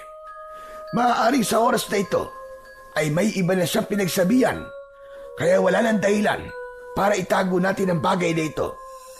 Gusto ko rin sabihin na may dahilan si Makaptan kung bakit niya binigyan si Pepe ng ganung klaseng kapangyarihan. At ano naman ang dahilan na yon? Dahil nakita ni Makaptan ang maaaring mangyari sa ating baryo dahil sa pagsalakay ng mga aswang. Ang apo mo ang napili ni Makaptan na karapat-dapat na lumaban sa mga aswang. Si Pepe ang pag-asa ng ating baryo para mawala na ang mga pesting aswang na sumasalakay dito sa atin. Ano? Makikipaglaban si Pepe sa mga aswang? Naririnig mo ba sinasabi mo, Hatibor? At bakit makikipaglaban ang isang bata sa mga halimaw na yon? Diyos ko po, sandali lang. Sumisikip yan ang dibdib ko. Hindi ako makahinga na maayos. Aray ko. Sabi ko naman po kasi sa inyo, Mantibor huwag po muna natin sabihin kay Lola Pepe, kung totoo ba niya kapangyarihan na yan, ibalik mo na yan kay Makaptan at sabihin mo sa kanya, ibigay na lang niya yan sa mas matanda at huwag sa batang kagaya mo. Pabihira naman yan. Hindi ba nag-iisip ang Diyos ng kalangitan na iyon? Malakas ang pakiramdam ko na may nakita si Makaptan kay Pepe na hindi natin nakikita. Hindi ibibigay ni Makaptan kay Pepe ang ganyang kapangyarihan kung hindi karapat-dapat ang iyong apo. Kaya magtiwala ka lang, Bising. Kaya ni Pepe na makipaglaban sa mga aswang. Ang kailangan lang niya ay ang suporta mo. Anong klaseng suporta? Anong suportahan siya sa bagay na maaaring maging dahilan ng kanyang kamatayan? Hindi. Ayoko. Hindi ako papayag na ilagay ni Pepe ang sarili niya sa panganib dahil baka yan pa ang ikamatay niya. Gagawin ko ang lahat para protektahan ang aking apo. Kaya tapos na ang usapang ito. Kahit ano sabihin ninyo, ay hindi na magbabago ang isip ko. Naiintindihan kita, Bising. Pero sana'y mapagtanto mo na may malaking dahilan kung bakit binigyan si Pepe ng ganyang kapangyarihan. O siya, sige na. Aalis na ako. At sana ay pag-isipan mo ng maigi ang lahat, Bising. Tumayo na noon si Mang Tibor at saka siya lumabas ng bahay namin. Isang mahabang katahimikan ang namayani sa amin ni Lola Bising. Hindi ako makatingin sa kanya kasi alam kong galit siya. Bakit hindi mo kagad sinabi sa akin ang tungkol sa kapangyarihan na yan, ha, Pepe? Hindi ba sabi ko sa'yo ay hindi tayo maglilihim sa isa't isa dahil tayong dalawa na lang ang magkasama? At talagang nauna mo pang sabihin kay Tibor kaysa sa sarili mong lola. Sorry po, Lola. Akala ko po kasi ay wala lang po ito nung una Pero nang nakausap ko po si Mantibor at ipinaliwanag niya po sa akin ng lahat, ay doon ko lang po naintindihan na may kapangyarihan po talaga ako. Kahit na. Pero itong tandaan mo, Pepe, hindi ka makikipaglaban sa mga aswang at hindi mo gagamitin ang kapangyarihan na yan sa kahit na anong paraan. At ang gusto ko, kapag nakausap mo ulit si Makaptan, ay sabihin mo sa kanya na bawiin niya na yung kapangyarihan na yan. Nagkakaintindihan ba tayo, ha, Pepe? Pero Lola, nagkakaintindihan ba tayo? Opo. wala na akong nagawa, kundi ang sumang-ayon na lamang sa gustong mangyari ni Lola Bising. Alam ko na nag-aalala lamang siya para sa akin at ayaw niya na may mangyaring masama sa akin. Pero matapos ang pag-uusap na yon ni na Lola Bising at Mang Tibor, ay naintindihan ko ng gusto ang bigat ng tungkulin na kakambal ng kapangyarihan na meron ako. Sa kabila ng maigpit na pagtutol ng lola ko na gamitin ko ang aking kapangyarihan, ay hindi ko pa rin siya sinunod. Lumaki kasi ang kuryosidad ko kung ano-ano pa ang kaya kong gawin gamit ang kapangyarihan na yon. Kaya kapag wala si Lola Bising sa bahay, ay sinusubukan kong magpalabas ng kuryente sa aking mga kamay. Kahit wala akong ginawang pagsasanay, ay tila naging natural na sa akin ang paggamit ng aking kapangyarihan. Kapag iniisip ko na may lalabas na kuryente sa kamay ko, ay mabilis na may lumalabas doon na kuryente. Tumindi rin ang kagustuhan kong gamitin ang kapangyarihan na yon para labanan ang mga aswang, dahil mas naging madalas ang pag-atake ng mga aswang sa aming baryo. Sa kasamaang palad, may mga pinatay na ang mga aswang na mga tao sa lugar namin. Nang panahon na yon, ay nangyari na rin ang aking kinatatakutan.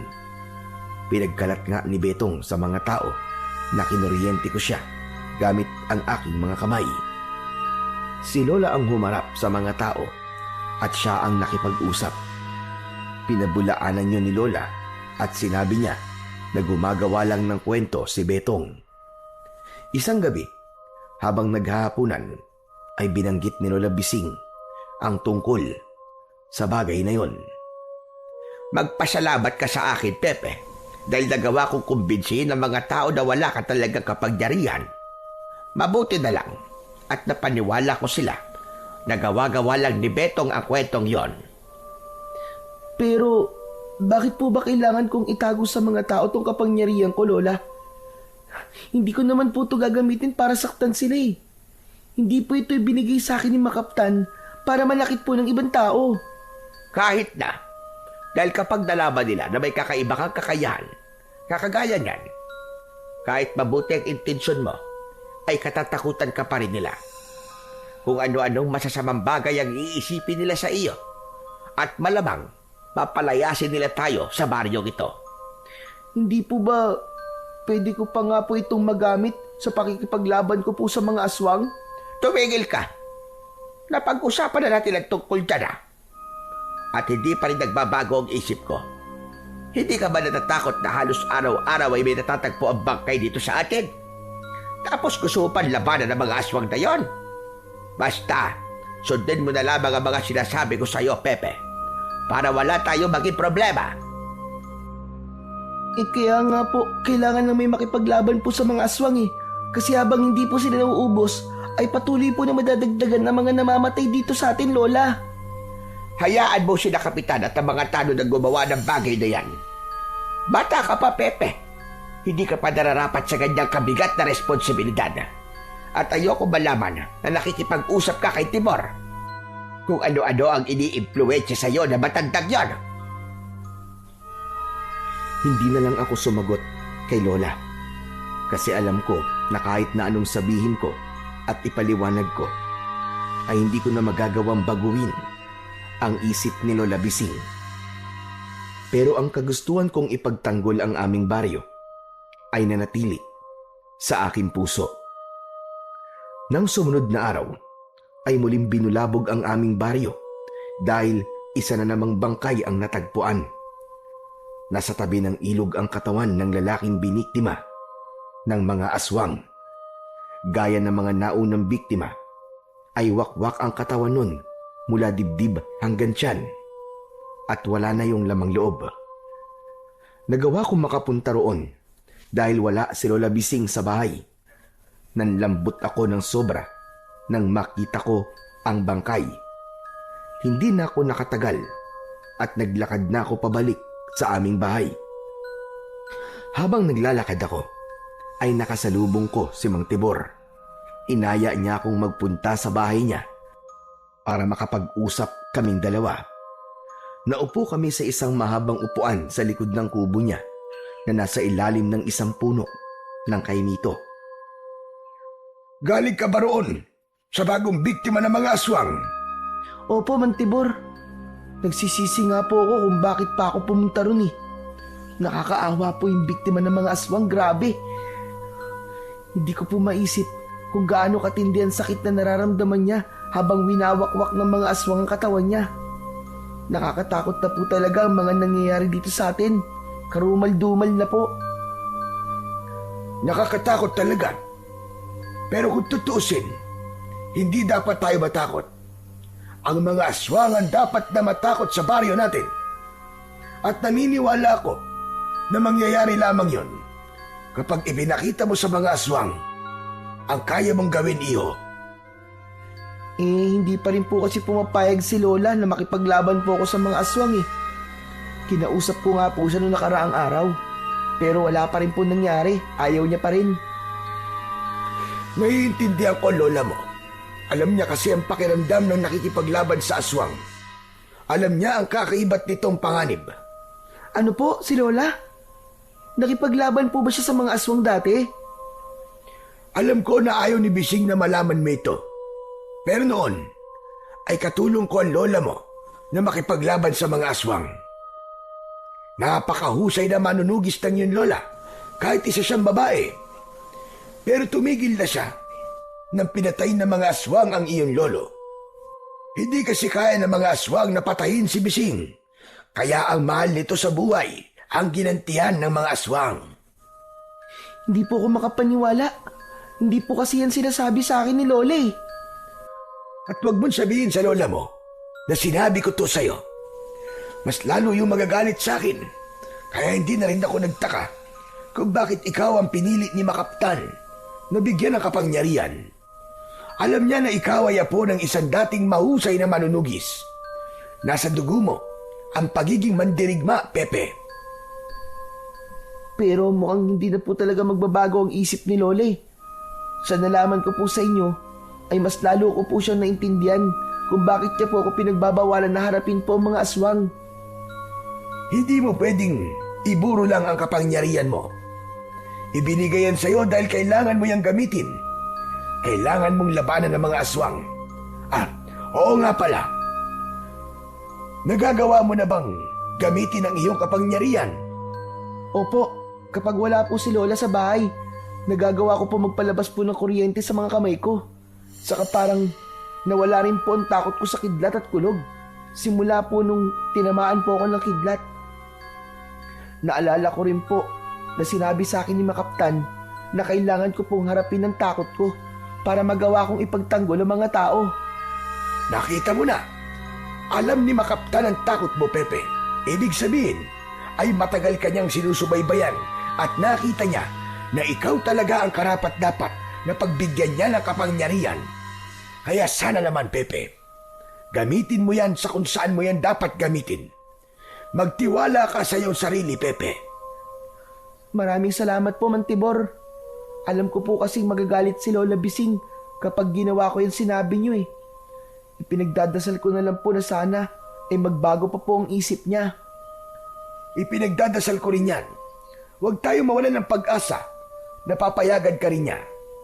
Dahil hindi matatapos ang patayan hanggat walang kahit isang naglalakas ng loob na labanan ang mga aswang. Pagkatapos namin mag-usap ni Mang Tibor, ay umuwi na ako sa bahay namin. Doon ay nag-isip ako ng paraan kung paano ko mapapapayag si Lola Bising na gamitin ko na ang aking kapangyarihan para labanan ang mga aswang. Pero sa uli ay wala akong naisip at ipinagpasa Diyos ko na lamang ang lahat. Pagsapit ng hapon ay dumating na si Lola Bising. Naramdaman kong pagod na pagod siya, kaya kinuha ko siya ng isang baso ng tubig. O Lola, uminom na po muna kayo. Mukhang pagod na pagod po kayo. Sinabi mo pa. Naglakad na lang kasi ako pa uwi dahil sayang ang pamasahe na ibabayad ko sa tricycle. Kumusta ka pala rito, Apo? Ayos naman po. Kaya lang, may bago na naman pong biktima yung mga aswang. May nakita pong bangkay ng lalaki sa may tabi po ng ilog. Ay nako, grabe na talaga ang patayan na nangyayari ngayon dito sa atin. Kung may iba lang sana tayo mapupuntahan ay matagal na tayo umalis. Kaya, sundin mo palagi ang sinasabi ko sa'yo. Huwag ka nang lalabas kapag madilim na. Narinig ko po sa usap-usapan po ng mga tao na pinasok po ng mga aswang yung bahay ng lalaking yun. Naglalagay din daw po siya ng asin sa pinto at bintana ng bahay niya. Ibig pong sabihin, kahit nasa loob na po tayo ng bahay, ay hindi pa rin po tayo ligtas. Pwede pa rin po tayong pasukin ng mga aswang. Huwag ka mag-alala. Kung papasukin ba ng mga aswang itong bahay natin ay ako bahala. Palaging bagong hasa ang itak ko at hindi sila sasantuhin nun. Lola, hindi po kaya panahon na para gamitin ko po ang kapangyarihan ko para labanan po ang mga aswang? Pumayag na po kayo. Nangangako po ako na mag-iingat po ako at hindi ko hahayaan na masaktan po ako ng mga aswang. Tumigil ka, Pepe. Tapos na natin pag-usapan ng bagay na yan at sinabi ko na sa'yo na hindi na magbabago ang isip ko. Bakit po ba, Lola Bising? Dahil po ba natatakot kayo na baka mamatay po ako kapag nakipaglaban po ako sa mga aswang? Lola, bakit niyo po ako pinipigilan na gawin ng isang bagay na makapagliligtas po sa ating lahat? Ano pong silbi ng kapangyarihan ko kung hindi ko naman po ito gagamitin? Hindi po ba dapat sinusuportahan niyo po ako dahil nakikipaglaban po kayo noon sa mga aswang, di po ba, Lola? Nanlaki ang mga mata ni Lola Bising. Sa akin sinabi, huli na para bawiin ko yon. Nadulas na ang dila ko. Sandali lang. Kanino mo nalaman ang tungkol sa bagay na yan? Kay Tibor ba? Ang matandang yun talaga. Kahit kailan na napakakati ng dila, humanda talaga siya sa akin. Opo, Lola Bising, kay Mantibor nga po. Siya po nagsabi sa akin na dati po kayo manunugis. Pero wag naman po kayo magalit sa kanya. Sinabi lang po niya yun para maunawaan ko kung bakit sa akin ibinigay ni Makaptan ng ganitong kapangyarihan. Ang sabi po ni Mang Tibor ay alam po ni Makaptan na may dugo po ako ng isang manunugis. Kaya sa akin niya po yung pinagkatiwala ang kapangyarihang meron ako. Kaya Lola, pumayag na po kayo, sige na. Kahit isang beses lang po. Kapag pumalpak po ako, ay sa kanya po ako pagbawalan. Hindi ko na kailangang hintayin na pumalpak ka o may mangyaring masama sa iyo. Basta't hindi ka makikipaglaban sa mga aswang at hindi mo gagamitin ang kapangyarihan na yan. Tapos! Gusto ko pa sanang magpaliwanag kay Lola Bising. Gusto kong ipaunawa sa kanya na hindi mawawala ang mga aswang sa aming baryo hanggat hindi ko hinaharap ang mga yon. Pero kilala ko ang lola ko. Kapag sinabi niyang hindi pwede, ay hindi talaga pwede. Nang sumunod na araw, isang bangkay na naman ang natagpuan sa aming baryo. Isang matandang babae ang nakitang walang buhay sa loob ng kanyang bahay.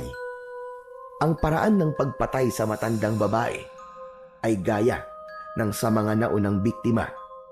Kaya malinaw sa aming lahat na aswang ang salarin. Dahil sa pangyayaring yon, ay nagpatawag ng pagpupulong ang aming kapitan. Lahat ng tao ay nagtipon-tipon sa plaza habang nasa harapan namin si kapitan at nagsasalita.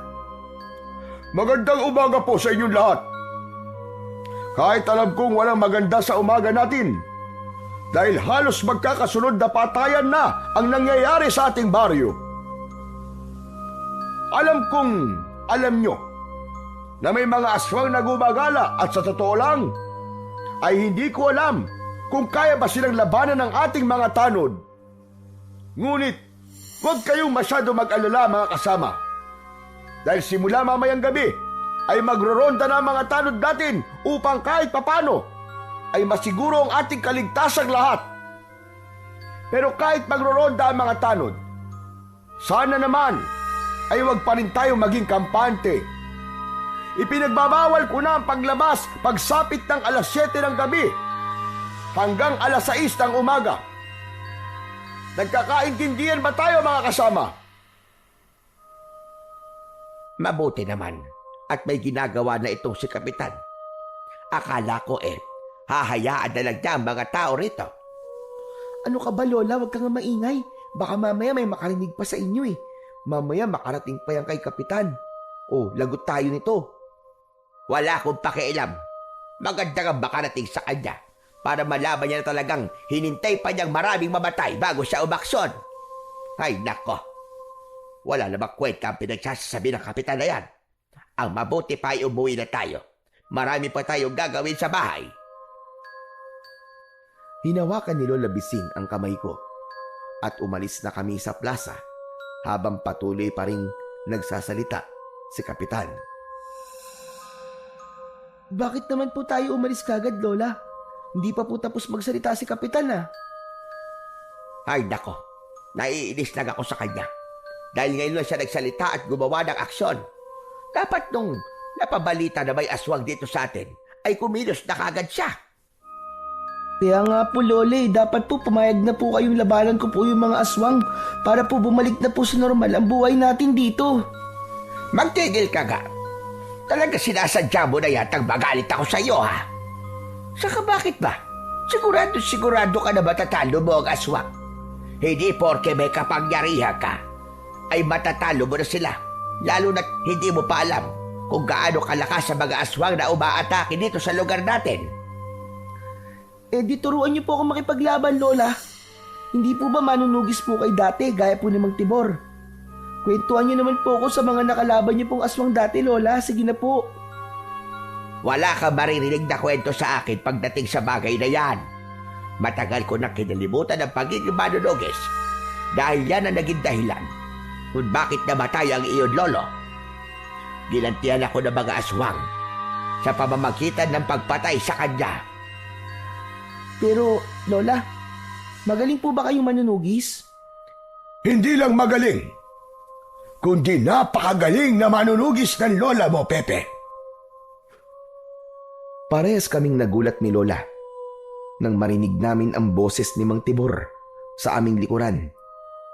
Sabay pa kaming lumingon kay Mang Tibor. Aba, sinusundan mo ba kami, ha, Tibor? Hindi ko kayo sinusundan. Gaya nyo, ay umalis na ako sa plaza dahil naiinip na ako sa mga sinasabi ni Kapitan. Saka, hindi ko kasalanan na iisang daan pa uwi sa ating mga bahay. Bising, totally, magkausap na tayo ngayon. Gusto kong malaman kung pinayagan mo na ba si Pepe na labanan ng mga aswang. Kita mo na, Tibor? Nang dahil sa palagi kang kasama ng apo ko, ay nahawa na siya sa kakulitan mo. Ilang beses ko man sasabihin sa inyo na hindi ako pumapayag at hindi na magbabago pa ang isip ko. Isipin mo na lang ang mga taong maaaring maging susunod na biktima ng mga aswang. Isipin mo ang mauulila sa pagkamatay ng isang pamilya. Tanging si Pepe lang ang pag-asa natin para matapos na ang dilubyong nangyayari ngayon. Naging manunugis ka rin noon, Bising. Alam mo na isa sa mga paraan para tumigil na sa pagsalakay sa isang lugar ang mga aswang ay kapag meron silang katatakutan sa lugar na yon. Kailangan makita ng mga aswang na dapat nilang katakutan si Pepe. Sige, sabihin na natin may kakayahan nga si Pepe na talunin ang mga aswang. At ano mangyayari pagkatapos nun? Kakatakutan si Pepe ng mga tao dahil kakaiba siya. Mas lalo siyang tutoksohin dahil sa kuryenteng lumalabas sa kanyang katawan. Ayoko, Tibor. Ayoko. Ayoko mangyari yon sa aking apo.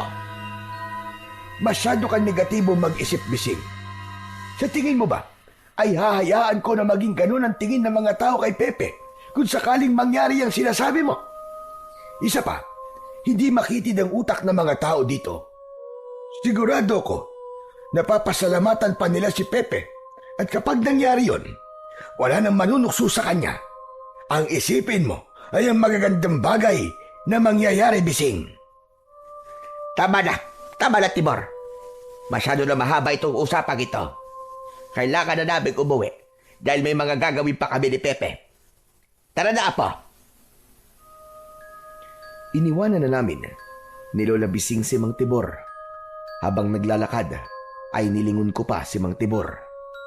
Nang sandaling yon ay tuluyan ng gumuho ang pag-asa ko. Napapayag pa si Lola Bising na harapin ko ang mga aswang dahil lahat na yata ng klase ng pagpapaliwanag ay ginawa na ni Mang Tibor, pero matigas pa rin ang lola ko sa kanyang desisyon. Kinagabihan, matapos naming maghapunan, ay inaya ako ni Lola Bising na mag-alay ng panalangin sa Panginoon. Lumuhod kami sa harap ng maliit naming altar na nasa sulok ng aming kubo. Panginoon, naniniwala ako na may dahilan kung bakit mo hinayaan ang pananalasa ng mga aswang dito sa aming baryo. Pero sana, Panginoon, wala ng buhay ang muling mawala. Sana ay tumigil na ang karahasan na dala ng mga aswang. Palagi mo po kami protektahan ng aking apo sa kahit na anong uri ng panganib. Ipinagdadasal ko po na ilayo niyo po kami sa kamatayan na dulot ng mga aswang. Sana po ay matapos na ang dilubyong nangyayari sa aming baryo. Amen. Matapos naming magdasal, ay inutusan ako ni Lola Bising na ayusin na ang aming higaan. Agad akong tumalima. Habang inaayos ko ang papag, ay lumabas si Lola Bising para magtungo sa banyo. Hindi nagtagal ay narinig ko ang malakas na pagsigaw ni Lola. Unang pumasok sa utak ko ay ang alamin kung anong nangyari kay Lola Bising. Walang pagdadalawang isip akong lumabas at pagdating ko sa likod ng aming kubo ay nagulantang ako nang nakita ko na nakahandusay sa lupa si Lola Bising habang nakaibabaw dito ang isang aswang. Pilit na pinipigilan ni Lola Bising ang aswang na makagat siya nito. Lola! Pepe, bumalik ka sa loob ng bahay. Ikandado mo mga bintana at pinto. Bilisan mo! Pero Lola, Sundin mo na lang ang sinasabi ko sa'yo. Huwag kang mag-alala. Kaya ko ito! Nang sandaling yon, ay nagawa ng kagatin ng aswang sa balikat ang aking lola. Malakas na napasigaw si Lola Bising. Tinignan ko ang mga kamay ko at may maliliit na boltahe ng kuryente ang tila nais kumawala roon. Mariin kong ikinuyom ang aking mga kamay. Lola, sorry, pero susuwayin ko po muna ang gusto nyo. Malakas akong sumigaw upang ilabas sa aking katawan ang matinding tensyon na nasa loob ko. Saka ako mabilis na tumakbo para tulungan si Lola Bising. Nang malapit na ako, ay biglang lumingon sa akin ang aswang at umangil ng malakas. Napahinto ako at napaatras ng sandaling yon. Nilubayan ng aswang si Lola Bising at ako naman ang sinugod niya. Tumakbo ka na, Pepe! Takbo! Iligtas mo ang sarili mo! Ngunit hindi ko sinunod si Lola Bising. Nanatili ako sa aking kinatatayuan. Nang sinunggaban ako ng aswang, ay inilapat ko ang mga kamay ko sa dibdib niya. Kumawala mula roon ang napakalakas na boltahe ng kuryente. Nangisay ang katawan ng aswang at hindi nagtagal ay walang buhay yun na bumagsak sa lupa. Umuusok pa nga ang katawan nun pagkakita ko. Hindi ako makapaniwala sa nagawa ko. Agad kong nilapitan si Lola Bising na nakahiga pa rin sa lupa ng mga sandaling yon. Lola, nakita niyo po ba yun? Napatay ko po yung aswang. Napakatigas talaga ng ulo mo, bata ka! Huwag na po kayo magalit sa akin, Lola. Kasi kung di ko po yung ginawa, malamang po, inalapa na po kayo ng aswang na yon. Kahit na pa paano kung ikaw naman ang lalapa ng aswang? Magsasalita pa sana ako nang biglang dumating si Mang Tibor. Bakas sa mukha nito ang pagkabahala. Nang nakita nito ang patay na aswang, ay nagulat siya. Ikaw ba ang pumatay sa aswang na yan, Pepe? Opo, kinuryente ko po siya. Tama po kayo, Mantibor. Kaya ko nga po labanan ng mga aswang gamit ang kapangyarihan ko. Pero si Lola po, nakagat po siya ng aswang sa balikat. Ako nang bahala sa lola mo. Gagamutin ko siya. Ano namang ginagawa mo rito, Tibor? Sasabihin ko sana sa inyo na may mga aswang na sumasalakay ngayon sa ating baryo. Pumapasok sila sa mga bahay-bahay. Nandito ako para hingin ng tulong ni Pepe. Hindi ako pumapayag. Dito ka lang, Pepe. Hindi ka makikipaglaban sa mga aswang. Pagkasabi nun ni Lola Bising, natigilan kaming lahat nang may narinig kaming sigaw ng isang babae sa hindi kalayuan. Hindi nagtagal ay nasundan pa ng sigawan ng iba pang mga tao sa paligid. Maraming umiiyak at humihingi ng saklolo. Naririnig mo naman siguro yung bising. Sigaw yun ng mga taong maaaring mamatay ngayong gabi. Pero hindi yun mangyayari kung hahayaan mo si Pepe na gawin ang kanyang tungkulin. Nakita mo kung paano niya pinatay ang aswang na nasa harap natin. Kaya magtiwala ka sa apo mo. Hindi mo na nagsalita si Lola Bising.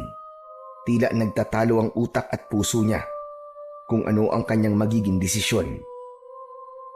Sige, umapayag na ako. Pero sa oras na masugatan ka kahit galos lang, ay bumalik ka na kagad rito. Labis ang kasiyahan ko nang sa wakas ay pumayag na si Lola Bising na makipaglaban ako sa mga aswang. Isang mahigpit na yakap ang ibinigay ko sa kanya. Salamat po! Salamat po, Lola! Huwag po kayo mag-alala, Lola. Gagamitin ko po ang kapangyarihan ko para ipakita po sa mga aswang na dapat nilang katakutan ng ating baryo. Mangako ka, apo, na hindi ka mamamatay. Mangako ka. Promise po, Lola. Hindi po ako mamamatay. Ay nako, pwede bang mamaya na muna yan dramahan yung dalawa? Pepe, harapin mo na mga aswang. Ako na ang bahala sa lola mo. Hindi na nga ako nagpatumpik-tumpik pa. Mabilis akong tumakbo papunta sa kalsada. Nagimbal ako dahil nakita ko ang mga taong nagkakagulo. May ilan na tumatakbo at may mga naghahanap ng mapagtataguan. Sandali akong natulala sa nakita ko dahil yun ang unang beses na may nakita akong ganong kaguluhan sa aming baryo. Isang sigaw ng babae ang narinig ko sa kung saan. Paglingon ko sa aking kaliwa ay nakita ko ang isang aswang na nasa bungad ng pintuan ng isang bahay. Mabilis akong tumakbo palapit sa aswang. Hoy! Pangit na aswang! Ako ang harapin mo! Galit na lumingon sa akin ang aswang. Nang sandaling yon ay wala na akong takot na nararamdaman dahil alam ko na kaya kong patayin ang aswang na yon. Mabilis na sumugod ang aswang papunta sa akin. Biglang naglabas ng kuryente ang mga kamay ko. Napansin ko na naghugis bilog ang kuryente na parabang bola yon ng enerhiya. Ibinato ko yun sa aswang at nang tumama yun sa dibdib ng aswang ay sumabog ang buong katawan ng aswang na parabang hindi kinaya ng katawan nito ang napakalakas na boltahe ng kuryenteng ibinato ko sa kanya. Nakita ko ang babae sa loob ng bahay na nakatulala at nakanganga. Alam kong hindi siya makapaniwala sa ginawa ko. Ate, huwag kang matakot. Hindi ako mananakit ng mga tao. Mga aswang lang ang kukuryentehin ko, ate. Matapos yun, ay hinanap ko ang iba pang aswang na sumasalakay sa baryo namin. Isang aswang ang nakita kong bitbit ang isang batang babae na umiiyak. Bumuelo ako kagad at hindi ako makapaniwala dahil mas naging mabilis na ang aking pagtakbo na parabang naging kasing bilis ako ng kidlat. Sa isang kisap mata lamang ay nasa harapan na ako ng aswang. Pakawalan mo ang batang yan! Dahil kung hindi, ay tutustayin kita gamit ang kuryente ko! Sige ka! Nagulat ang aswang nang nakita nito ang maliliit na bultahe ng kuryente sa mga kamay ko. Ngumisi siya at ibinaba niya ang bata. Mabilis na tumakbo ang bata palayo. 2 aswang pa ang dumating, kaya 3 na silang nasa harapan ko. Kahit magdagdag pa kayo ng magdagdag, kahit 10 pa kayo, hindi ako matatakot sa inyo. Pagkasabi ko nun, tinawanan lang ako ng mga aswang. Alam ko na minamaliit nila ako, pero hindi ko hinayaan na panghinaan ako ng loob. Nang sumugod ang isang aswang sa akin, ay hinayaan ko siyang makalapit sa akin. Susunggaban niya sana ako, pero mahigpit kong hinawakan ng mga kamay niya at nagpakawala ako ng kuryente. Nangisay ang aswang at umuusok yung bumagsak. Umatras ang 2 aswang nang makita ng mga yon ang ginawa ko sa kasama nila. O ano? Bakit parang bigla kayo natakot, ha? Hindi ba tinatawanan nyo lang ako kanina? Sige, ngayon kayo naman. Susunod na kayo sa kasama nyo sa impyerno! Sinubukan pang tumakas ng 2 aswang, pero nagpalabas na ako ng kuryente sa aking 2 kamay. Hinabol ng kuryenteng yun ang 2 aswang at tumama yun nang sabay sa likod ng mga aswang. Nangisay ang mga aswang hanggang sa sumabog ang kanilang katawan. Kumalat sa kung saan-saan ang durug-durug na laman ng mga aswang. Nakita ng iba pang mga aswang ang ginawa ko sa mga kasamahan nila. Kitang-kita ko kung paano bumakas ang takot sa muka ng mga aswang at nagmamadaling umalis ang mga yon. Hindi nagtagal ay wala ng aswang ang natira sa aming baryo, maliban na lamang sa mga pinatay ko. Hindi makapaniwalang nilapitan ako ng mga tao sa amin.